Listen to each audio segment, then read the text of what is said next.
महाराज जी, वो कौन सा कर्म है जिससे एक नवजात शिशु को माँ यानी जननी के पेट से ही बीमारियों का सामना करना देखो, पड़ता है? जैसे पूर्व में हमारे ऐसे बहुत से पाप हुए हैं और हमको उनका दंड मिलना है उसी अवस्था में। जैसे इसी जन्म में आपने स्वस्थ गर्भ की हत्या करा दी। भ्रूण हत्या कोई ऐसी बिरली माँ हो जो ना करवाए, बिरली ही कोई माँ होगी जो ना करवाए, नहीं तो गर्भ हत्या भ्रूण हत्या प्रायः बहुत सफलतापूर्वक कराया जा रहा है। नहीं कराया जा रहा है। तो अब जब तुम हत्या जिस जीव की करवा रहे हो तो तुम भी गर्भ में सड़ने वाले रोगों से युक्त होगे और तुम्हारा विनाश होगा। जैसे कर्म करोगे वैसा भोग मिलेगा ना।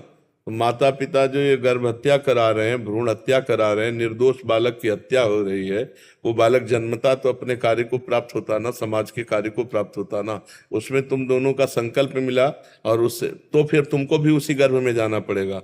और उस गर्भ में अगर वो हत्या करने वाले नहीं हुए तो कर्म तुम्हारा ऐसा निकृष्ट होगा कि तुम हत्या के बराबर ही रोज कष्ट भोगोगे, जन्म लेकर के भी और या गर्भ में ही जितने दिन रहे। तो उतने दिन में ऐसे डॉक्टरों से चेक करवाया, बोले अमुक जगह अमुक अंग अमुक, या गर्भ से ही अपंग नेत्रहीन कई तरह के कष्ट युक्त प्रकट। ये गर्भस्थ शिशु को आपने दंड दिया तो उसीलिए गर्भस्थ होकर के आपको दंड भोगना।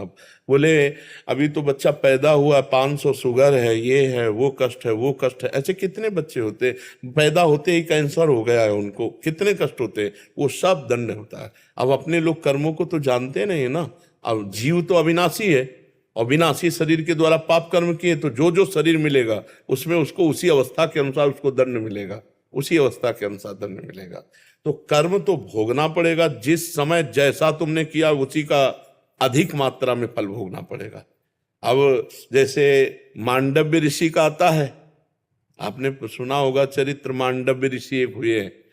तो बचपन में एक तितली होती ना, उसकी गुदा में बम्बूल का कांटा डाल के खेल खेल में छोड़ दिया, ऐसे वो तड़प कर मरी थी। तो एक दिन ये खड़े थे अपने आश्रम में और हाथ उठाकर तपस्या कर रहे थे मांडव्य ऋषि।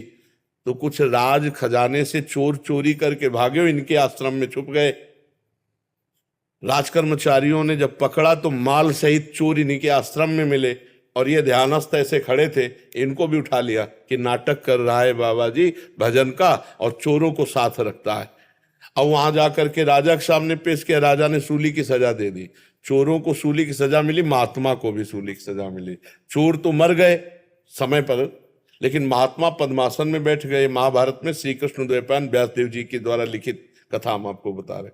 तो जब दूसरे अपराधियों को सूली की सजा देने के लिए ले गए तो वहां देखा कि वो महात्मा पद्मासन में। तो राजा से प्रार्थना की कि कोई महात्मा आ गया, तो गौ ब्राह्मण आदि को आगे करके गए, विनय किया। तो मांडव्य जी ने कहा मुझे आपसे कोई मतलब नहीं, मुझे केवल सूली से निकालो, मैं सीधे धर्मराज से बात करता हूं।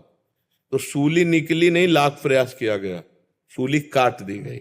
अणि मांडव्य ऋषि इसीलिए उनका नाम हुआ। तो सूली क्यों नहीं निकली? क्योंकि बंबूल का कांटा निकाला नहीं था, वैसे छोड़ दिया था। अब ये सीधे धर्मराज जी के पास गए, अंतर ध्यान होकर धर्मराज जी से कहा कि मैंने जीवन में कोई पाप नहीं किया, मैं तपस्वी हूं, मेरे को ऐसा दंड क्यों मिला? तो उनका महाराज आप नाराज मत हुए। 8 वर्ष की इसी जन्म का ये अपराध देखिए, 8 वर्ष की अवस्था में आपने तितली की गुदा में बंबूल का कांटा डाल के छोड़ दिया था धर्मराज जी ने उनको। तो उनका पहली बात तो 8 वर्ष के बालक को बोध नहीं होता। मैं आज से नियम स्थापित करता हूं कि 14 वर्ष की अवस्था तक के बालक का कोई भी भागवतिक अपराध नहीं माना जाएगा। अगर 14 वर्ष की अवस्था के पहले कोई पाप किए हैं तो उसको अदंडनीय माना जाएगा, दंडनीय अपराध नहीं माना जाएगा। आज भी वो शास्त्रीय पद्धति लागू है और तुमने सही निर्णय नहीं किया, इसलिए मैं तुम्हें साफ देता हूं कि 100 वर्ष तक मृत्यु लोक में जाओ। तो वही विदुर जी के रूप में धर्मराज जी आए। तो आज भी मांडव्य ऋषि की गुदा में घुसी हुई है सूली, अणि मांडव्य ऋषि उन्हें कहते हैं। तो भाई भीष्म पितामह जी 6 महीना बाणों की सैया पेरे, बाल ब्रह्मचारी मान तपस्वी भजला लल्दी। तो बड़े बड़ों को अपने कर्म का फल भोगना पड़ता है और जिस अवस्था में जो कर्म किए जाते हैं उन अवस्था का फिर दंड हमें मिलता है। और भगवान बड़े कृपालु हैं, ये जन्म दंड भोगने के लिए केवल नहीं है, हाँ, भगवान का नाम जप करके हम संसार से मुक्त हो जाएं, हम भगवान के चरणों के प्रेमी भक्त बन जाएं, इसलिए है। तो हम कर्म परंपरा को नष्ट करने के लिए आए, भोगने के लिए केवल नहीं आए। इसलिए खूब नाम जप करो, राम कृष्ण हरि जो प्रिय लगे भगवान का नाम, और हम भगवान को प्राप्त हो जाएं। भगवान के नाम में इतनी सामर्थ्य है जो हमारे सारे कर्मों को भस्म कर दे। नाम संकीर्तनम यस्य सर्व पाप प्रणाशनम, भगवान का नाम कीर्तन ही समस्त पापों का नाश कर दे।